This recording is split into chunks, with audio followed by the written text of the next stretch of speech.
in relation to public or official acts. Sa kabilang banda naman, dinefine nito ang corruption in its fundamental sense as the act of an official fiduciary person who unlawfully and wrongfully uses his station or charter to procure some benefit for himself or for another person. Contrary to duty of the rights of others, it pertains to an act done with an intent to give some advantage inconsistent with official duty and the rights of others. Kasama sa desus complaint ang aligasyon na ang totoong layunin ng pagbuo ng ICI ay para protektahan ang mga taong punot dulo ng korupsyon sa bansa. Kapansin-pansin nga naman na walang nangyaring pag-imbestiga ang ICI sa mga pangalang ikinanta ng taong kanilang tinutugis ngayon at napabalitang nasa Portugal at Sweden. Dagdag pa, bigla na lamang natapos umano ang layunin ng ICI pagkatapos lumutang ang pangalan ng Pangulo na siya umano ang may utos ng lahat. Partikular na ang pag-deliver sa kanya ng mga quote-unquote basura. Hindi biro ang mga bilyones na laman ng mga maleta na kung tawagin nila ay basura. Ang mga basurang ito ay dugot pawis ng mga mamayang Pilipino na tapat na nagbabayad ng buwis ng buong tiwalang ang perang ito ay gagamitin para sa ikauunlad ng lahat. Ang basura pong ito ay kayang-kayang magpagaan at magsalba ng buhay ng mga Pilipino.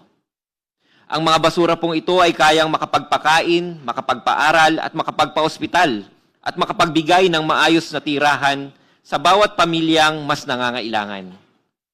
Ngunit ang basurang ito sa kasamaang palad ay di umano ginamit para sa pangsariling interes ng iilang tao lamang at kasama na diyan di umano ang ating Pangulo.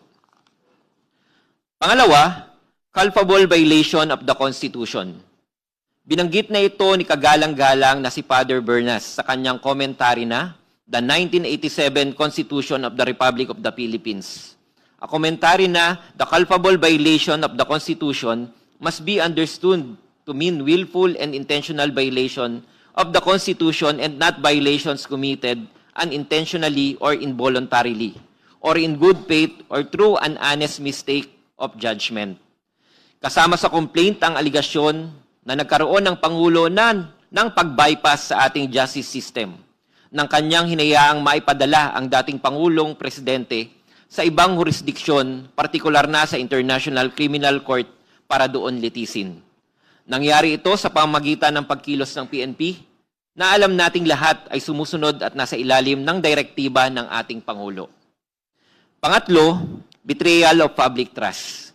Sa kasong Emilio Gonzales versus Office of the President acting through the represented by Executive Secretary Paquito N. Ochoa Jr.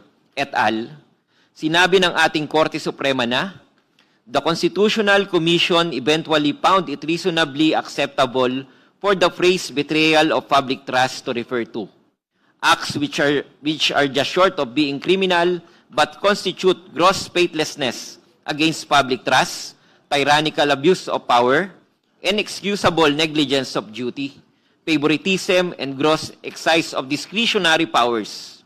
In other words, acts that should constitute betrayal of public trust as to warrant removal from office may be less than criminal but must be attended by bad faith and of such gravity, seriousness as the other ground for impeachment. Malinaw na papasok dito ang aligasyon ukol sa failure ng Pangulo na ibito ang unprogrammed appropriations